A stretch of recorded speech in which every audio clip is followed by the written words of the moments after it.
गोरखाओं की आवाज को बुलंद करने के लिए चैनल को सब्सक्राइब करें और खबर को लाइक शेयर करें। आज विशेष एक महत्त्वपूर्ण अनि गम्भीर विषयलाई लिएर म अघि आइरहेको छु। जुन विषय विशेषतः पश्चिम बङ्गालका विभिन्न जिल्लाहरूमा बसोबासो गर्ने नेपाली भाषी गोर्खा जाति अनि पश्चिम बङ्गाल सरकारसित सम्बन्धित छन्। अनि विशेषतः रूपले यो दार्जिलिङ पहाड, सिलगढी तराई र डुवर्ससित अत्यन्त जोडिएको विषय भएकोले गर्दाखेरि हजुरहरू समक्ष राख्न चाहन्छु। र सो विषय के हो भन्दाखेरि तपाईहरुलाई स्मरण गराउन चाहन्छु कि पब्लिक सर्भिस कमिसन वेस्ट बेंगलले 2023 सालमा अनि 2024 सालमा दुई पटक नोटिफिकेसनहरू निकालेका छन्, जसलाई पब्लिक सर्भिस कमिसनको अधीनस्थ जुन WBCS exam West Bengal civil service exams हुन्छ त्यसमा विभिन्न भाषाहरूलाई एउटा अप्सनल सब्जेक्टमा राखिएको छ। अंग्रेजी अनि हिन्दी बंगला बाहेक अन्य भाषाहरूलाई अप्सनल सब्जेक्टमा राखिएको छ अनि त्यसमा हाम्रो भाषा नेपाली भाषालाई पनि राखिएको थियो। तर यो जुन दुईटा नोटिफिकेसन जुन 2023 र 2024 मा निकालियो अनि जसलाई लागू 2025 मा हुनेछ भनेर त्यसमा लेखिएको छ, सो नोटिफिकेसन म पहिला तपाईहरुको समक्षमा राख्न चाहन्छु। सो नोटिफिकेसन चाहिँ यस प्रकार छन्। Public service commission West Bengal civil service executive etcetera examination scheme and syllabus notification चाहिँ छ। नोटिफिकेसन नम्बर हो 361-PAR within bracket WBCS/1D-179/21 dated 15/15/03/2023 15 March 2023। अनि अर्को नोटिफिकेसन छ नम्बर 1060 PAR WBCS/1D-179/21 dated 24/07/2024 जुलाई 2024। अनि यो नोटिफिकेसनको जुन आदेश जारी गरेको छ, आधिकारिक अध्यादेश जारी गरेको छ, यसमा चाहिँ यो चाहिँ 2025 देखि साल 2025 देखि लागू हुनेछ भनेर लेखिएको छ। र यो चाहिँ के हो भन्दाखेरि जुन त्यो एक्जाम्स वेस्ट बेंगलको पब्लिक सर्भिस कमिसनको अधीनस्थ जति पनि एक्जामहरू हुन्छ त्यसमा अप्सनल सब्जेक्ट चाहिँ नेपाली भाषालाई पनि राखेको थियो अनि अन्य भाषालाई पनि राखेको थियो। अनि त्यो भाषालाई राखिए तापनि अन्य भाषालाई यथावत राख्दै नेपाली भाषालाई मात्रै 2023 र 2024 मा निकालिएको नोटिफिकेसनले हटाइदिएको छ।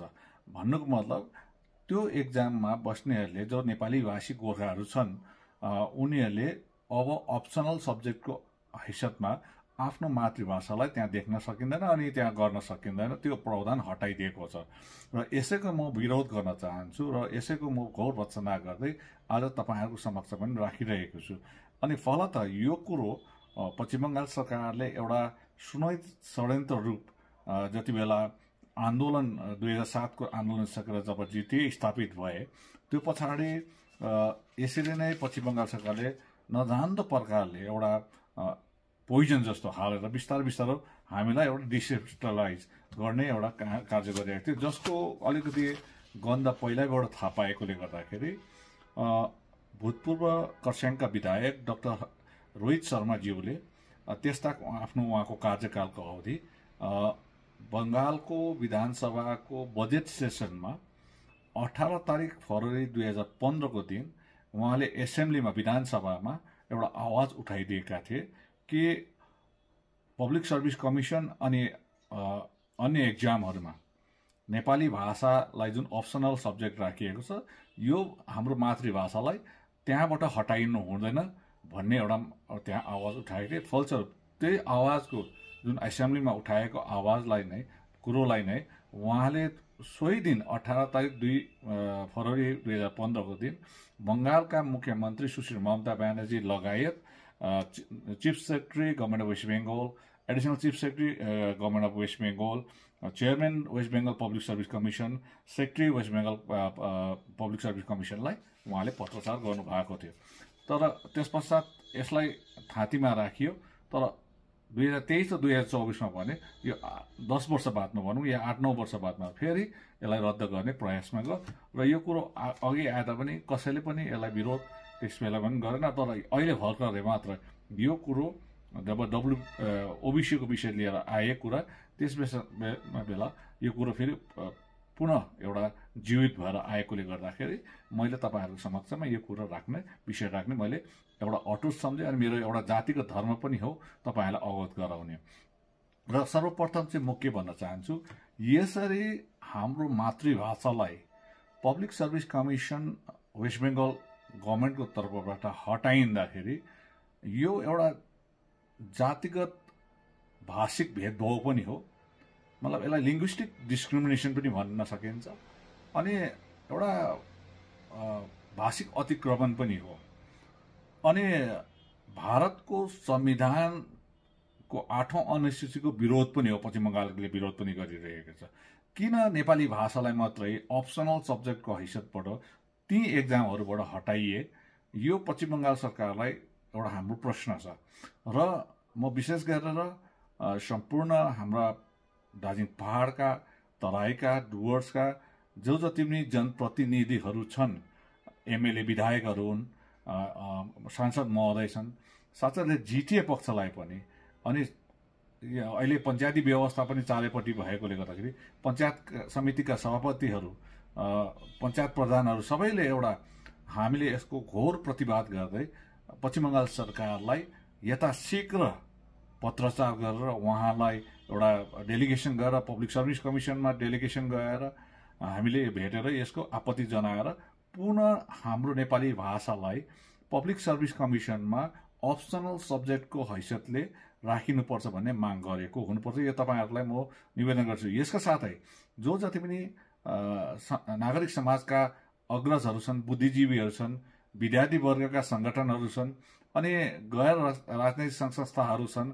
जातिगत संस्थाहरू छन्, उहाँहरूलाई पनि म यो अपिल गर्न चाहन्छु, तपाईँहरूले पनि आफ्नो क्षमता र आफ्नो परिधिभित्रबाट तपाईँहरूले पश्चिम बङ्गाल सरकार र पब्लिक सर्भिस कमिसनलाई यसको आपत्ति जनाउँदै तपाईँहरूले एउटा पत्रचार गरिदिने म अनुरोध गर्न चाहन्छु। विशेष गरेर तपाईँहरूलाई एउटा जो मलाई जानकारी आएको छ, जानकारी मुताबिक नर्थ बेङ्गल युनिभर्सिटी, उत्तर बङ्गाल विश्वविद्यालयका हिल्स स्टुडेन्ट एसोसिएसन जो त्यहाँ छन्, पहाडी क्षेत्रका हाम्रा छात्र छात्राहरू छन्, नानीहरू भाइ बहिनीहरू छन्, उहाँको एसोसिएसन चाहिँ हिल स्टुडेन्ट एसोसिएसन, उहाँले चाहिँ अर्जेन्ट अपिल गरेको छ तपाईँ हामी सबैलाई कि तपाईँहरूले यो आवाज उठाइदिनुहोस्, सरकार अगाडि, पश्चिम बङ्गाल सरकार अगाडि यो आवाज उठाइदिनुहोस् भनेर अनुरोध पनि गरेको छन्। अनि उहाँले अपिल पनि आफ्नो सम्बन्धित निकायहरूमा आफ्नो पक्षबाट गरिरहेका छन्। अनि उहाँको आवाजलाई म पूर्ण समर्थन दिन चाहन्छु, तपाईँहरूले पनि समर्थन गर्नुपर्छ र यो प्रकारले हामी अगाडि जानु आवश्यक छ। हेर्नुहोस्, यदि यो एक्जामहरूबाट यहीँबाट हटाइए, मतलब एउटा तपाईँले प्रशासनिक संशोधन भएकोले गर्दाखेरि यसबाट हटाउँदाखेरि एउटा हामीलाई भाषिक प्रतिनिधित्व गर्ने जुन एउटा दायरा हुन्छ, एउटा क्षेत्र हुन्छ, त्योबाट पनि हामीलाई हटाइन्छ। साथसाथै सांस्कृतिक या भाषिक दृष्टिकोणबाट पनि हामीलाई त्यहाँनिर अवहेलना गरेको हामी पाउँछौँ। र विशेष यो कुरो तपाईँ एकदमै महत्त्वपूर्ण रहेको छ। र अर्को कुरो म विशेष तपाईँहरूलाई के भन्न चाहन्छु भने, पहिला WBCS एक्जामको सेन्टर, रिटर्न एक्जामको सेन्टर दार्जिलिङ पहाडमा पनि थियो, तर थाहै नपाए, कसैलाई जानकारी नदिए, आधिकारिक जानकारी नदिए पश्चिम बङ्गाल सरकारले पहाडमा जुन सेन्टर थियो, एक्जामको सेन्टर, WBCS एक्जामको सेन्टर थियो, त्यो हटाइएको छ। र म तपाईँहरूलाई यो पनि जानकारी दिन चाहन्छु, तपाईँ हामी सबै मिलेर अब पुनः हाम्रो पहाडी क्षेत्रको निम्ति, तराई र डुवर्सको निम्ति यहाँ एउटा WBCS एक्जामको या पब्लिक सर्भिस कमिसनको एक्जामहरूको यहाँनिर एउटा सेन्टर जो पहिला थिए त्यो राखिनुपर्छ, पुनः स्थापित गरिनुपर्छ। यो पनि माग हाम्रो hill student association north Bengal युनिभर्सिटीले राखेको छ। र म पनि तपाईँहरूसँग अपिल गर्न चाहन्छु, यो पनि हामीले एउटा विषय अगाडि राखेर एक्जामिनेसन सेन्टर पनि यो पब्लिक सर्भिस कमिसनको दार्जिलिङमा राखिदिए जाओस् भनेर हामीले सम्बन्धित विभाग, public service commission West Bengal अनि पश्चिम बङ्गाल सरकारलाई पत्रचार गर्नु र हामीले एउटा मेमोरेन्डम चलाउनु अनि डेलिगेसन गरेर हेर्नु अति आवश्यक छ र यो तपाईँहरूलाई जानकारी दिए र यो अति गम्भीर विषय हो। तपाईँहरूले बुझ्नुहोस्, किनभने हेर्नुहोस् बिस्तारै बिस्तारै उनीहरूले हामीलाई जातिगत तौरमा हामीलाई नष्ट गर्न, हाम्रो संस्कृतिलाई, भाषालाई नष्ट गर्नको निम्ति अनि हाम्रो यो प्रशासनिक तौरमा हाम्रो प्रतिनिधिको मात्रा कम गर्नको निम्ति यो एउटा सुनियोजित चाल चलिरहेको छ। अनि अर्को कुरो म के भन्न चाहन्छु भने हाम्रो एउटा माग, अझ थप माग यो पनि राख्नुपर्छ कि जति बेला यदि यो कुरो उहाँले स्वीकार गरेर पुनः नेपाली भाषालाई अप्सनल सब्जेक्टको हैसियतमा WBSC विशेष एक्जाममा राखिदियो भने पनि अब अझै एउटा के गर्नुपर्छ भने जुन प्रकारको प्यानल या बोर्ड बनिन्छ, इन्टरभ्यू दिएपछि सेलेक्सन बोर्ड गरिन्छ, त्यसमा पनि हाम्रो नेपाली भाषी कोही पनि अधिकारीहरू, प्रशासनिक अधिकारीलाई त्यहाँनिर बोर्डको मेम्बर बनाएको हुनुपर्छ र यो पनि माग तपाईँ हामी सबैले राखौँ। र यो विशेष तपाईँहरूलाई मैले जानकारी दिएँ। हुन त यो लामो कुरो छ, धेरै कागजपत्र छ, धेरै कुरोहरूमा यसमा हामीले तपाईँहरूले यति भनिसकेपछि यसले कहाँनिर हामीलाई नकारात्मक असर पर्दै जान्छ यो तपाईँहरू आफूले नै विश्लेषण गर्नुहोस्। र धेरै यो 5-6 पन्नाको कुरो हो र तथापि समय कम्ती भएकोले गर्दाखेरि मैले एउटा छोटकरीमा मात्रै तपाईँहरू हजुर सबैसँग मैले राखिदिएँ र विशेष गरेर अन्तमा म सम्पूर्ण राजनैतिक दलका नेतृत्वहरू, सङ्घ संस्थाका प्रतिनिधिहरू अनि नागरिक समाजका वरिष्ठ नागरिकहरू, बुद्धिजीवी अनि विद्यार्थी सङ्गठनहरू, युवा जमात लगायत हाम्रा जिटिएका सम्पूर्ण जनप्रतिनिधि, पञ्चायत अनि पञ्चायत समितिका सम्पूर्ण जनप्रतिनिधि, विधायक महोदयहरू, भाइ निरज जिम्बा, भाइ रुदेन सादा लेप्चा, भाइ बिबी बजगाई, साथसाथै म डुवर्सका हाम्रा विधायक, कालचिनीका विधायक भाइ विशाल लामा अनि साथसाथै हाम्रा सांसद महोदय भाइ राजु विष्टज्यूलाई म अनुरोध गर्न चाहन्छु कि यस कुरो यो अति गम्भीर विषयमा तपाईँहरूले आफ्नो पहल चाल दिने म अनुरोध गर्न चाहन्छु र यति भन्दै तपाईँहरूबाट म बिदा लिन चाहन्छु। धन्यवाद।